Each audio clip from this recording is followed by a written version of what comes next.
어제 이 김현숙 임페리얼 승급식 보셨죠? 예, 전부 자신이 1번이기 때문에 그 자리에 포기만 안 하시면 모두 올라가실 수 있습니다.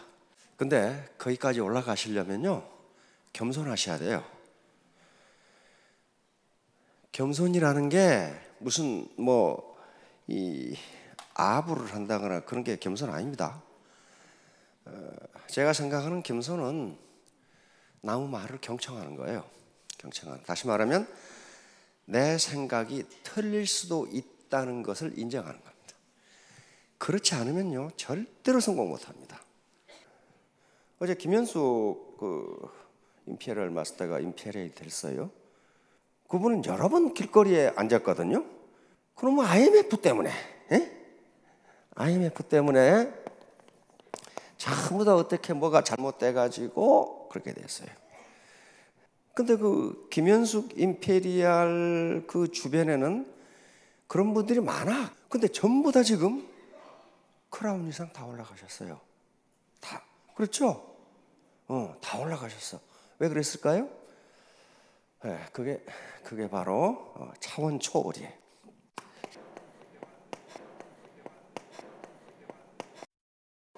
차원 초월, transcend.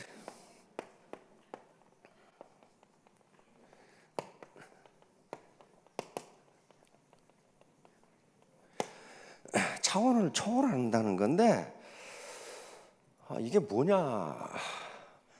이게 이제 우리 이 방광길 회장이 내년도 사자성어로 채택한 거, 우리 경제연구소에서 채택한 사자성어는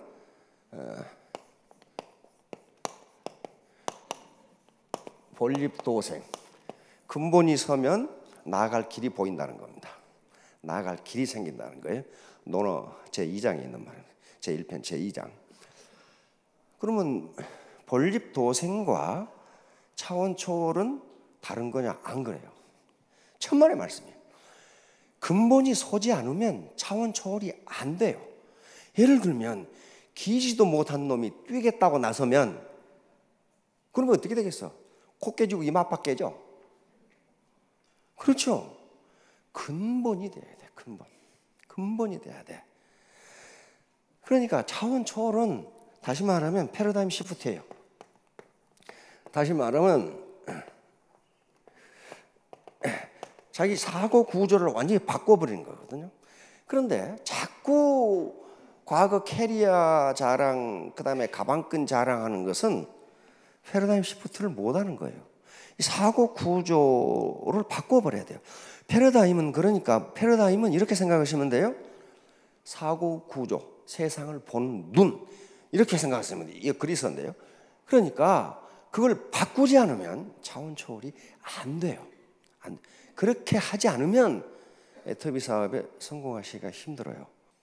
자, 그런데 문제는 이제 어떻게 차원 초월을 할 것이냐 하는 문제야. 이게 중진국 함정이라는 말씀을 많이 들어보셨죠? 후진국에서 중진 상태에 가는 건 다 빨리 가요. 2차 대전 이후에 100여 개 나라가 중진 상태까지 올라갔다가 중진 상태를 넘지 못하고 바로 꼬그라진 게 거의 100개예요. 그걸 중진 상태를 뚫고 2만 불 이상 소득으로 올라간 나라는 5개 정도밖에 안 돼요. 자, 그런데 이제 문제가 또 생겼어요. 우리가 중진국의 선두까지 그냥 팍 치고 올라갔어. 서구는 그거 300년 걸렸어요. 250년이 300년 걸렸어요. 산업혁명 이후에. 그런데 우리는 그걸 50년 만에 해내버렸어. 그렇죠? 세계에 유례가 없어요. 유례가 없다고. 그러니까 우리나라 같은 수준에서 경제가 3% 성장하면 뭐라고 부르냐면 경제학자들은 눈부신 성장이라고 그래요. 3% 성장이 무지하게 어려워요. 옛날에 6% 10% 성장하니까 경제가 성장 못하는 거예요. 그런데 그렇게 혁신, 인노베이션을 이루려면은 차원 초월을 하지 않으면 안 된다니까요. 안 되는 거예요, 그게. 자, 그러면 이제 경제학이 각광을 받는 시대가 됐다가 우리는 그거 가지고 어디까지 올라왔어요? 중진국의 선두까지 올라가 버려요. 근데 이걸 치고 올라가려고 보니까 안 돼. 이게 안 되는 거야. 안 돼. 우리가 2만 불까지 올라오는 데는 엄청나게 빠른 속도로 올라오는데 2만 불에서 3만 불을 돌파하는데 10년이 더 걸려. 안 되는 거야. 이게 안 돼. 왜? 그 차원 가지고는 이제 안 되는 거예요. 그럼 우리만 그런 게 다 그래. 다 그래요. 자, 그래서 미국의 천대 기업, 미국의 천대 기업이면요 굉장한 기업들입니다. 우리처럼 무슨 중소기업 그런 게 아니에요. 미국의 천대 기업의 CEO의 전공을 조사했습니다. 도대체 CEO들은 대학에서 무슨 공부를 했는가? 그런데 미국의 천대 기업의 CEO를 조사해 보니까 경영학을 전공한 CEO는 20%밖에 안 돼요. 20%밖에 안 돼. 나머지는 뭐 했어요, 그럼? 나머지는 인문학을 했어요. 철학, 문학, 종교학, 예술, 음악, 체육 이런 것들을 했다고. 그 말은 무슨 말이에요? 거대한 기업을 뚫고 올라가는 데는 영감, 창의성, 차원 초월이 필요한데, 예를 들면 소로스 펀드 우리 신사분들 아시죠? 소로스, 조지 소로스. 미국에서 가장 큰 그 펀드거든요. 그 펀드 매니저가 소로스인데 그 사람은 철학 박사예요. 철학자라고. 칼 포퍼라고 하는 세계적인 철학자의 수제자예요. 근데 그 세계 최고의 펀드 매니저예요. 그거 아니면 안 된다는 거예요. 자, 영국의 왕실 있죠. 그 왕자들의 전공을 보시라고. 왕자들의 전공은 경영학, 경제학 그런 거 안 합니다. 문학, 역사, 고고학, 인류학. 왜 그러겠어요? 대영 제국을 이끌어가는 데는 그 영감이 아니면 못 이끌어간다는 거예요. 그 대영 제국을. 그게 차원 초월이에요. 차원 초월. 자, 그래서 그 스티브 잡스가 그 잡스러운 소리를 몇 마디 해놨죠. 스티브 잡스.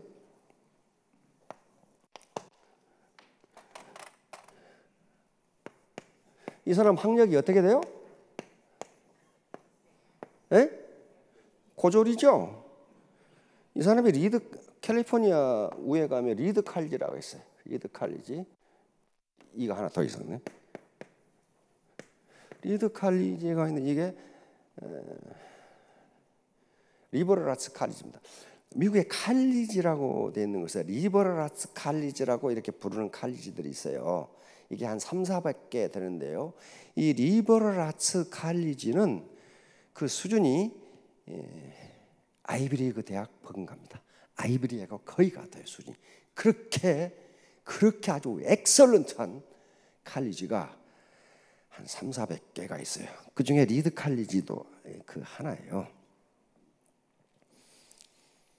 우리나라 사람들은 유니버시티만 생각하니까 미국의 칼리지는 우습게 생각하는데 이거 하버드하고 맞먹는 거예요. 이게 아이비리그 대학하고 맞먹어요. 왜냐하면 이 칼리지들은요 뭐 하는 데냐 하면은 거의 대부분 인문학을 합니다.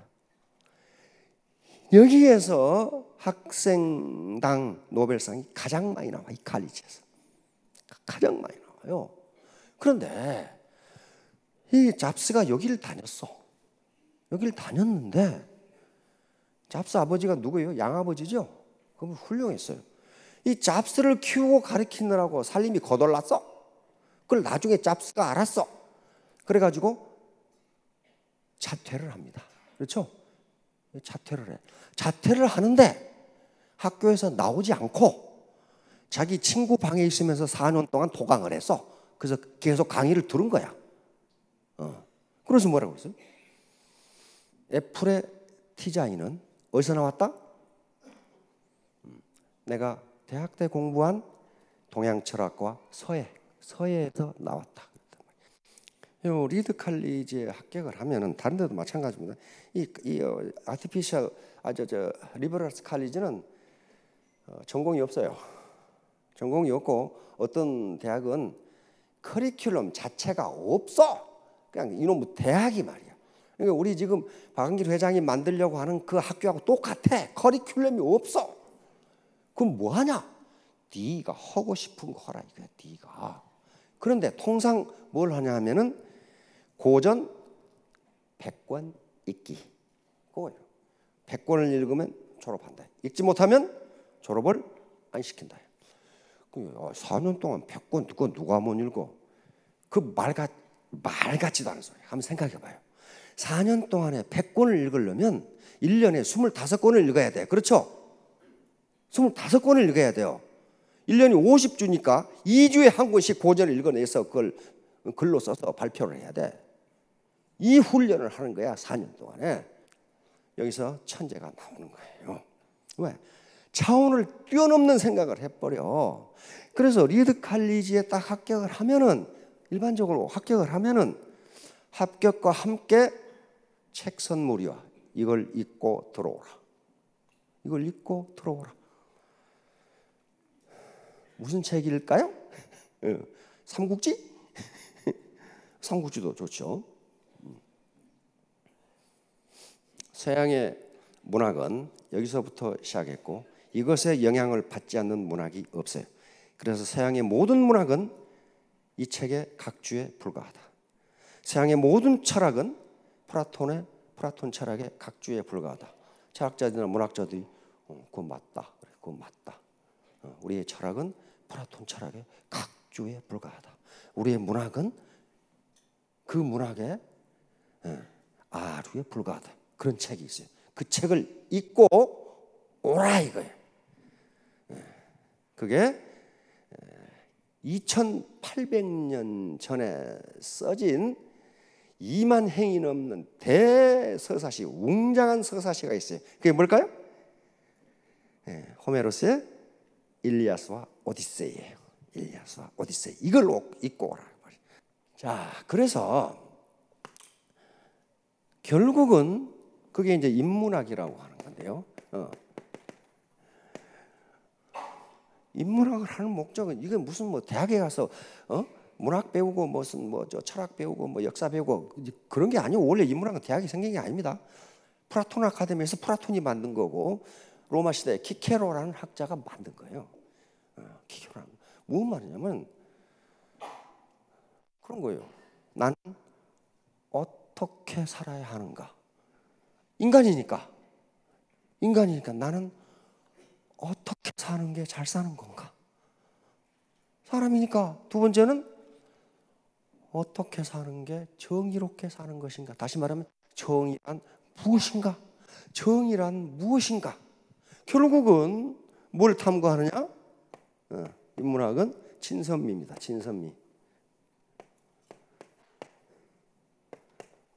진선미, 미스 코리아 진선미.